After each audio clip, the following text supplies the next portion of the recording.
I honestly, I do not believe my luck. I do not believe any of you guys' luck. Christmas Carol was beautiful. Absolutely incredible. That was the nicest essay that I've ever wrote for Christmas Carol ever.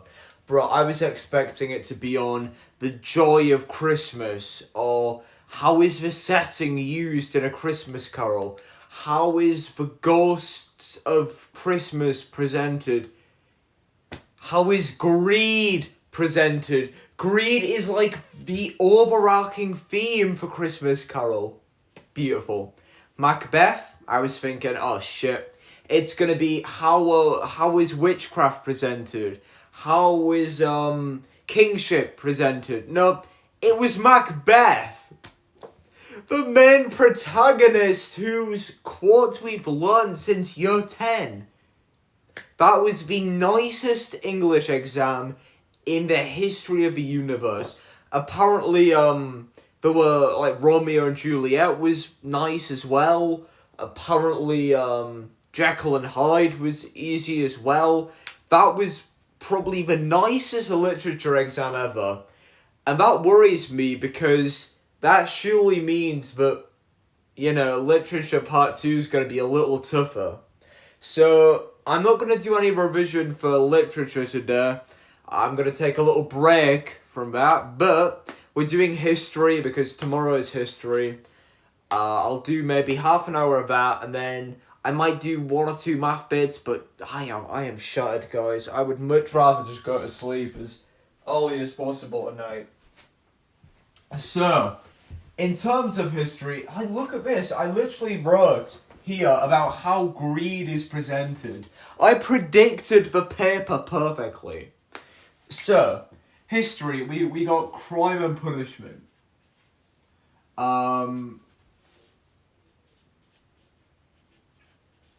Crimes, punishments, and law enforcement. Those are like the main overarching themes. So, for question 1 on the Whitechapel section, it's always describe 2 features of something in Whitechapel.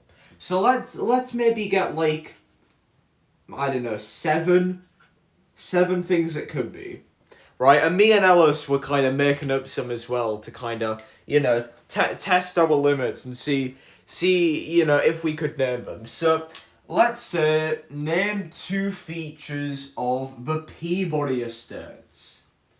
2 features of poverty in Whitechapel. 2 features of the policing. 2 features of... Trying to think, what do I not know much about? I mean, Jack the Ripper. 2 features of employment.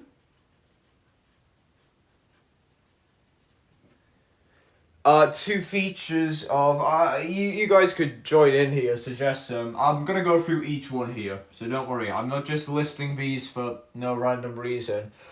What if it came up in the exam but I think, shit, I don't know much about those? I'm going to put accommodation, housing. And finally, I mean, it's crime and punishment, isn't it? But would something specifically on crime come up? Like, just the crimes in Whitechapel? I don't know. Let's do this then. This is 14 points here, guys.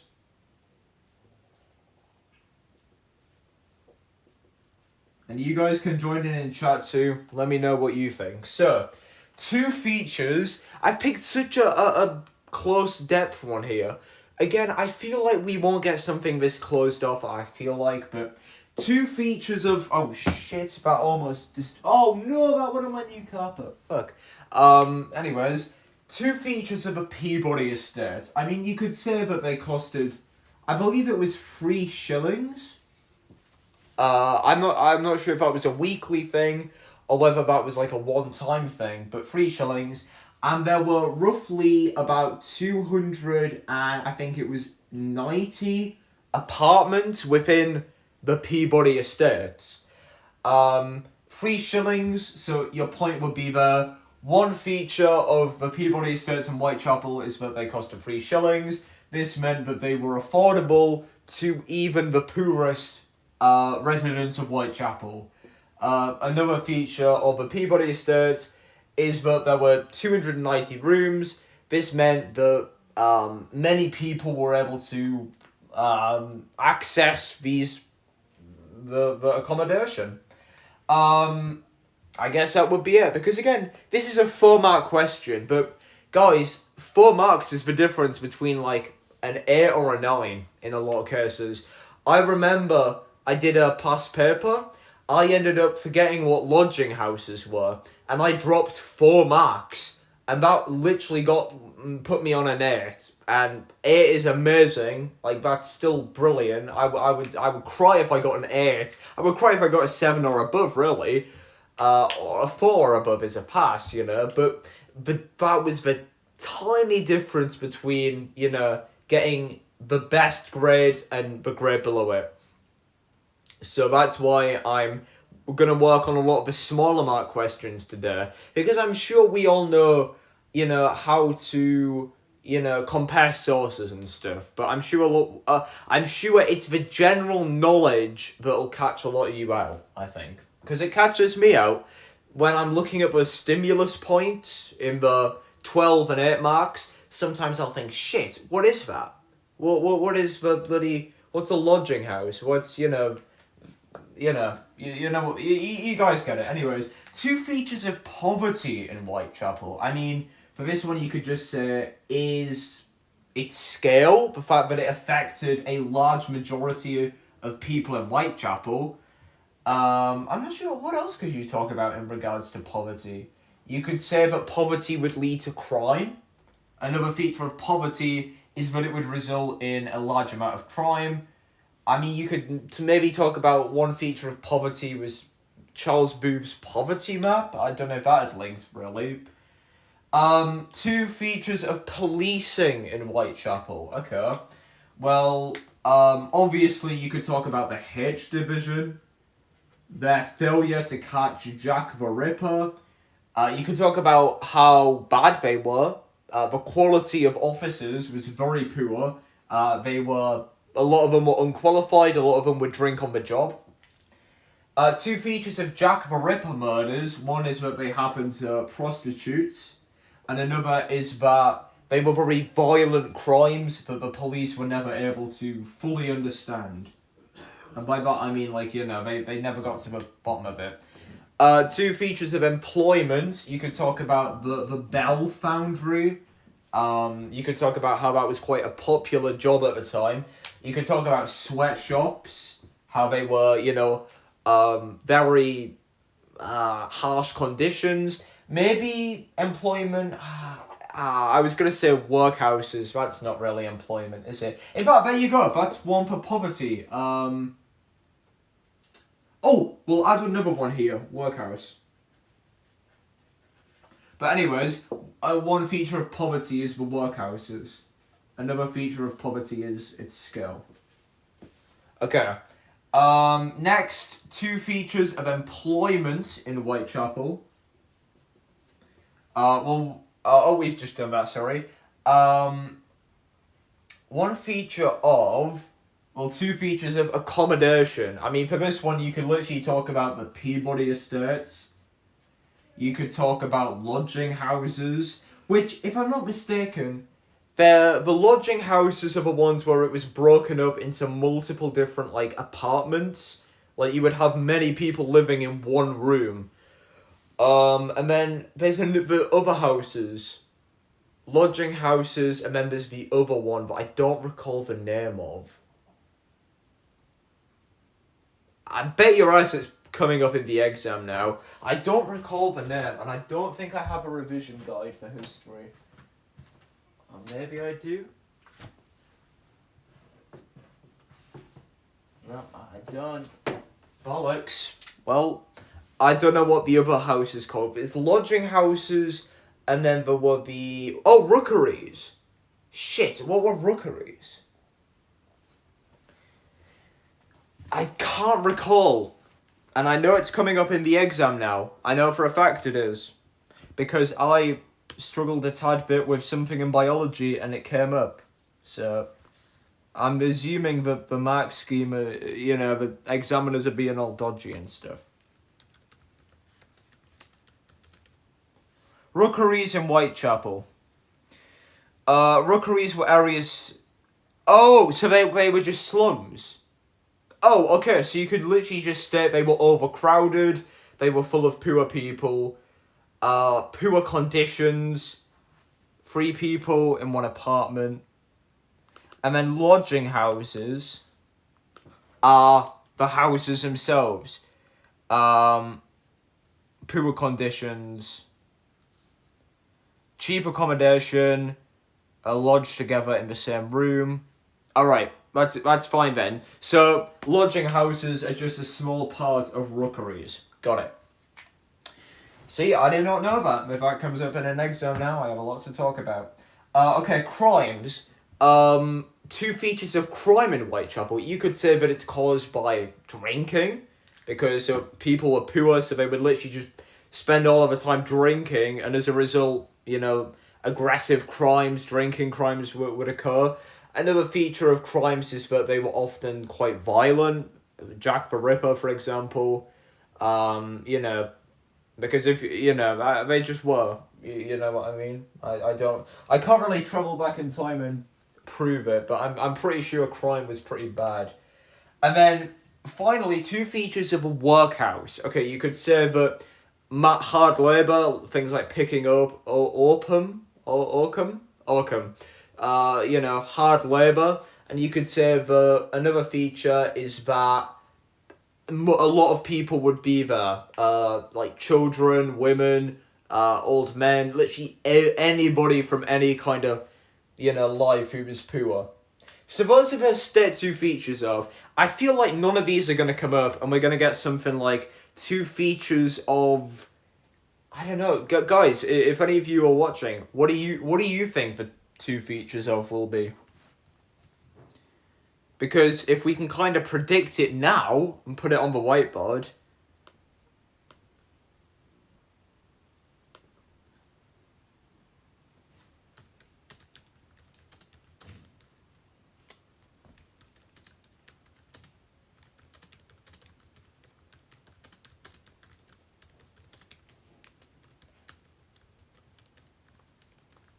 Oh, Ellis is saying he probably won't be able to come on the stream. Oh, fair enough.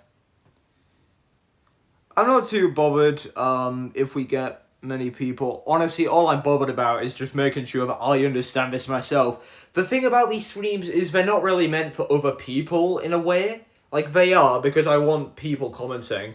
But the people are just the bonus. I just like talking through this stuff. I'm not really bothered who watches. But what I am kind of bothered is if you guys do comment, make sure to keep it to the topic, Last time when I did English literature, the revision stream, it went horrendously. There were so many people commenting random stuff. I could barely focus. Hey, hello. So, this is history revision. I know you don't do history, so you don't have to watch this one, don't worry. But yeah, that bloody literature exam, I called it. I literally called it on stream. I swear down. Didn't one of the questions that I go through literally... Oh, hang on a minute.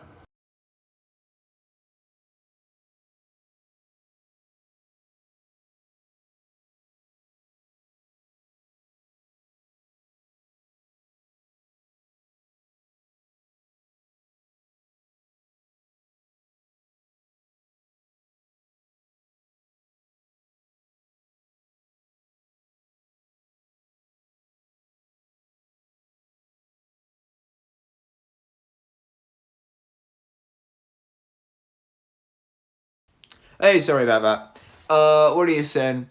How's it going with it so far? History revision? Pretty good. I'm trying to get all the easy questions done, because they can appear as, like, points in your, like, big 12-mark questions and stuff. So I'm hoping by getting just the general knowledge down, I can, But, next week, bro, I mean, look, here's my thought process. If I feel like I did somewhat well there in both exams, right, I feel like I did alright. I'm not gonna like boost me on ego by saying I did great, because who knows, I could get marked by a examiner who absolutely despises what I put. So I'm gonna rough guess here, so out of 64 marks, maybe I got what, 36? So like just above half. That is a low ball, like. I'm assuming there that I'm only getting 15 marks. And normally, last mock I got 23 in one of them. So who knows? Maybe a bit higher, maybe lower. That's around about, if that's about 30 out of 130, the next paper is 130, let me do some quick math here. There we go. The next exam is worth 56 marks. If I get half of that again, that would be 28. Then that would be about, in total I would probably have about 58, maybe 60 marks. That is enough to get a grade 6 last year. And last year the grade boundaries were amazingly high. This year they could be high too, because that exam was easy. So I'm assuming maybe you need a 70 for a grade 6. I feel like that might be possible. I just need to literally double what I did before. So long as I can, do the unseen poetry bit, and so long as I maybe can kind of understand... I mean, Lord of the Flies section, I understand Lord of the Flies a lot, like the context of it, like the quotes and stuff. So I feel like that's alright. The only bit that I think is going to kind of stump me is the poetry, because it could be on anything. But that's what I'm saying, guys. Literally, if you're able to understand one section of it and you get high marks on that, you kind of spitball with the rest. So what? Like, that's still a 5 or a 6. Maybe a 7, depends on the boundaries. I have Macbeth quotes here in case anybody wants them. I've printed them out, double-sided and stuff. I've done Ralph, Jack, Piggy, and The Island. Obviously, I'm missing out on like Roger and Simon there. Actually, am I? I could have sworn I put Simon in. Nope, okay. That's fine. But yeah, if you guys want to borrow any of those stuff, the revision documents and stuff are all good. See, I'm getting a tad thing, because again, I'm kind of, I feel so at peace now that I don't need to remember Macbeth or Christmas Carol. I'm sure you feel the same. Like, at least, I will never in my life have to ever remember them. Bloody Scrooge and Marley and bloody the symbolism of Macbeth. Oh man, I'm happy. Anyways, back to history, because we actually have stuff to do here. I'm heading off at maybe 1:45, so we have about 20 minutes, 25. So, those are like the state 2 features of. So let's do... Obviously, we can't do source comparisons, because source comparisons could be on anything. And I don't really structure mine. What I'll normally do is I'll like state what the source is, state who it was made by, add maybe 1 or 2 bits of that. I always forget to include your own knowledge, but this time I'm not going to forget, obviously. We could do those format questions on how something has changed over time. That could be fun. So we go law enforcement,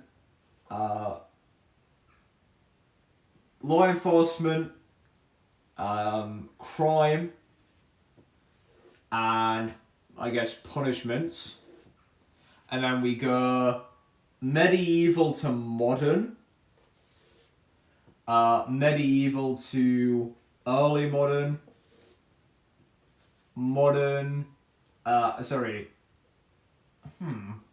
early modern to modern. I'm not sure what other things there would be. Maybe like, I think that's it really. That's all it could potentially be. How long? I'm not sure. Hour and a half, maybe? Hour?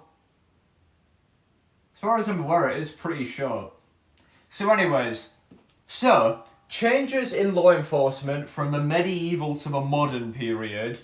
And similarities and differences. It could be a similarity or a difference.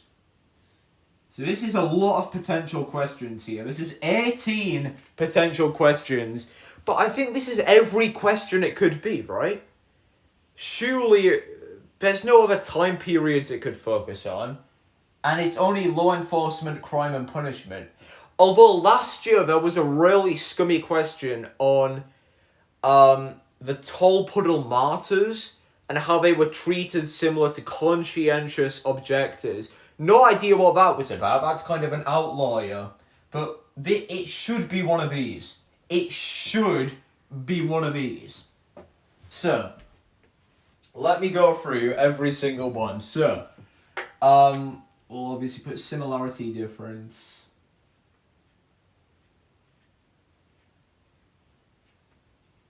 So again, there could be potentially one of these questions that I go through now on stream on here. And remember, it might be 4 marks, but that could be the difference. I mean, if you include the Whitechapel section and this, that's literally 8 marks. Isn't that like maybe 15, 20% of the paper?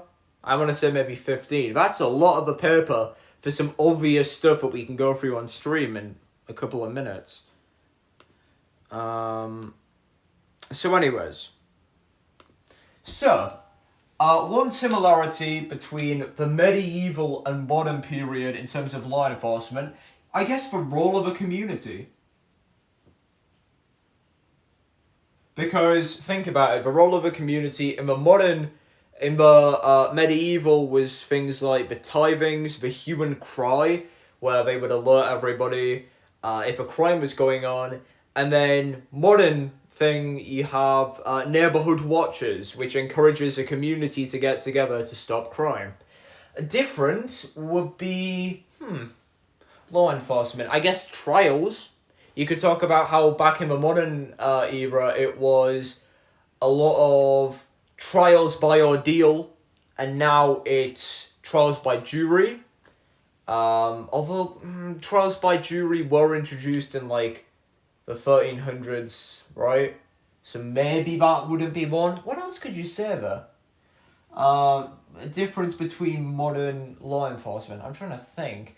Maybe you could talk about the role of shire reeves and how they are kind of redundant now. You could talk about castles, how they were meant to enforce law, but now they are not used to enforce law. You could talk about how there was no organised police force back then to enforce law. Oh my god, it's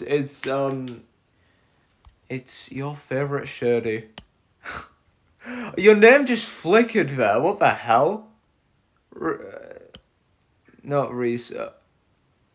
Kieran, your name just like went all golden and shit. What did you do there? I thought you were like, what the hell? Hello? Shit, I just bloody drew on myself. Okay. Great. Wait, moment. Kieran, what did you do there? Did you, like, subscribe or something? Like, your name went all weird. I don't know whether it was my phone acting up. Anyways, let's keep it going. So, yeah, I guess there's a lot to talk about. Castles, an organised police force. I mean, actually, there were, like, tithings. It kind of worked like that. I guess you could talk about a more centralised police force. Anyways, medieval to early modern, sorry.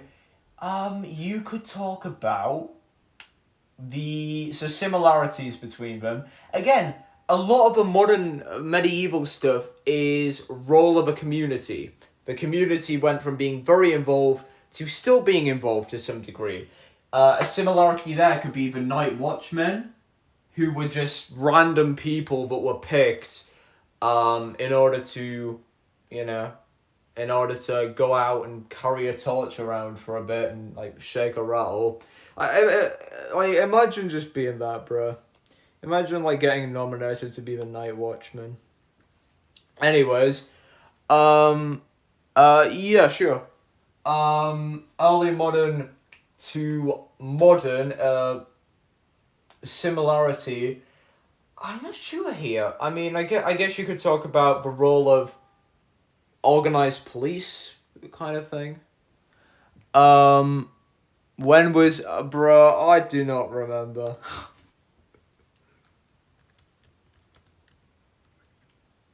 I'm gonna go load the stream up on Streamlabs to check the viewer stuff.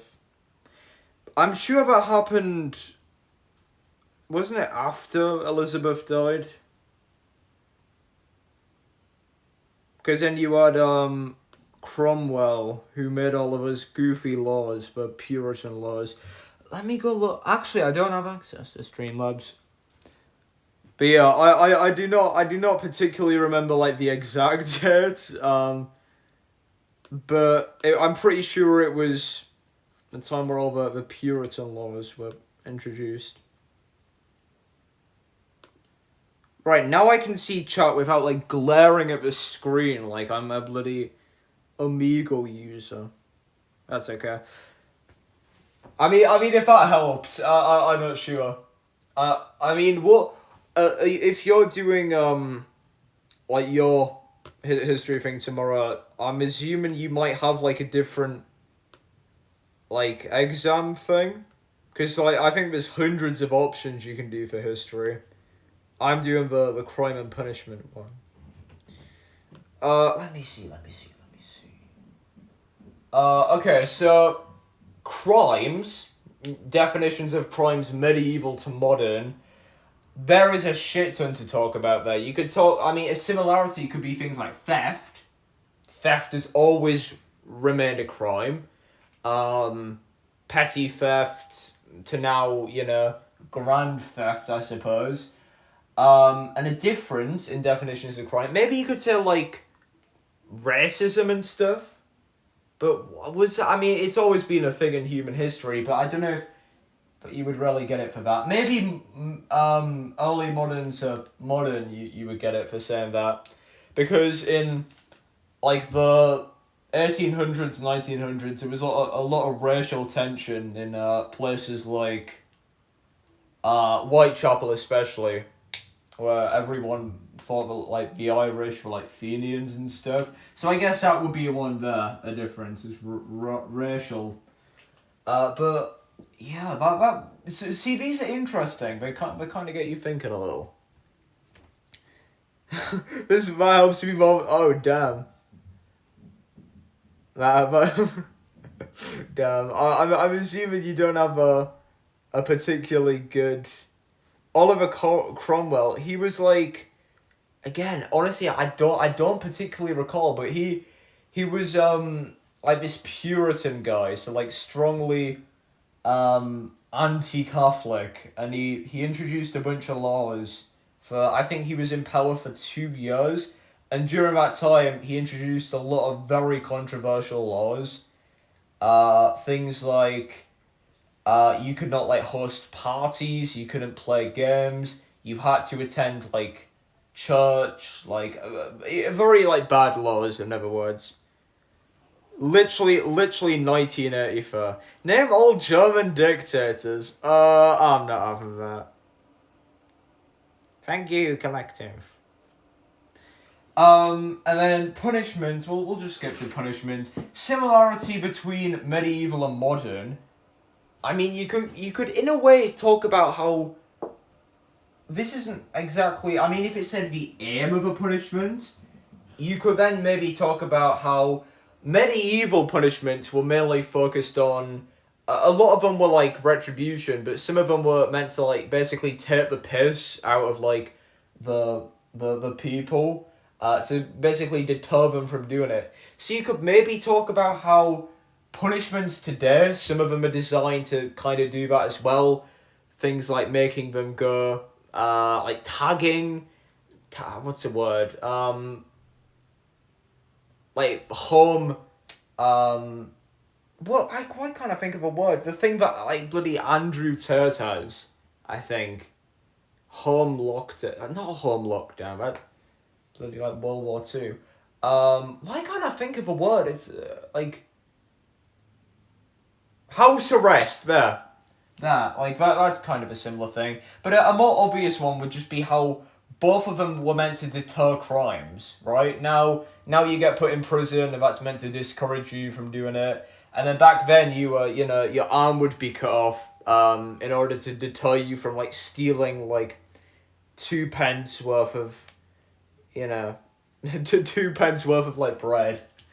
God, the bloody medieval era, man. Just imagine that. Getting, like, your eye pulled out because, like, you went in a forest and, like, picked up some sticks that weren't yours. And then medieval to early modern, you could talk about a similarity between the punishments. I mean, public execution, that would definitely be one. Public execution. Biggest crime, I am not, again, too sure. I think there were a lot of different ones because in the 1900s you had what the hell happened to that? What year did Jesus come back? Wasn't it like 30 something AD? Um but no, there were a lot of different crimes. I'm assuming that theft has always been a very large crime. In the 1900s, you could say maybe like conscientious objectors were a crime during World War One, especially, where if you refused to fight in war, you would be put in jail or put in jail. I'm not bloody American. Put in prison or sent to fight anyway. So that was quite a big crime. You could talk about like domestic crimes as well, like how people began to acknowledge things like rape in marriage. So that was like a huge crime in the later 1900s. Racial crimes kind of began to. I think the Race Relations Act was in the 1960s, like late 1960s. So racial crimes. There were a lot, in other words, which is truly a British moment. Truly a British moment, just every crime in the book. Bro, I don't know. I didn't know Jesus personally. And then again, early modern to modern, a similarity in terms of in terms of punishment. You could talk about Reformation, maybe, how they were kind of meant. Could you though? I mean, no, I don't think punishment back then was for reforming. Like, if we're talking early modern, like the 1700s to 1900s, would it be? I don't know. What punishments were there to... There was public execution, maybe transportation, because it would encourage those transported. They would build up the colonies, and then after a while, weren't they, like, released so they could just start a new life in a different country? So that is a big stretch there, what I've just said. But if you're asked about aims of punishment between the early modern and modern, you could maybe talk about how both of them were meant to reform. Because nowadays you have things like young offender institutes and like education in prisons to try and, reform people, not just like keep them locked away.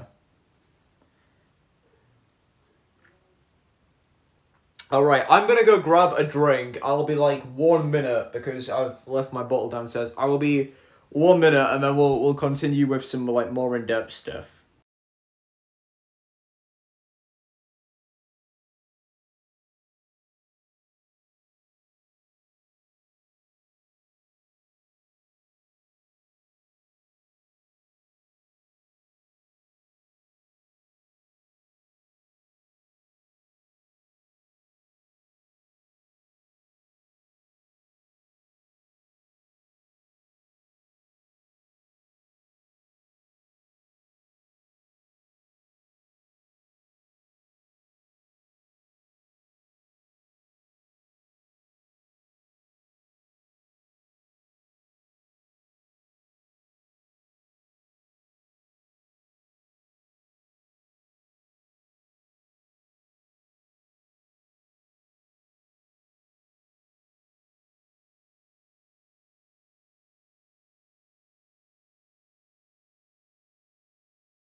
Hello. Okay. Bloody hell! I don't believe I'm like burning to death, and it's what, like almost 9 o'clock. See, now you know that we're in summer. When did the bad punishments get banned?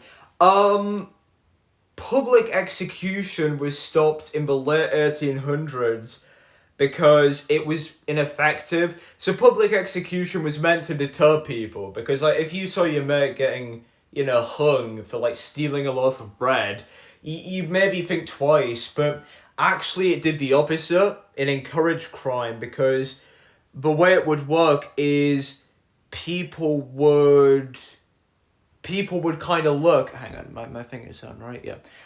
People would see public executions almost like an event. So like they would go, they would like celebrate with people.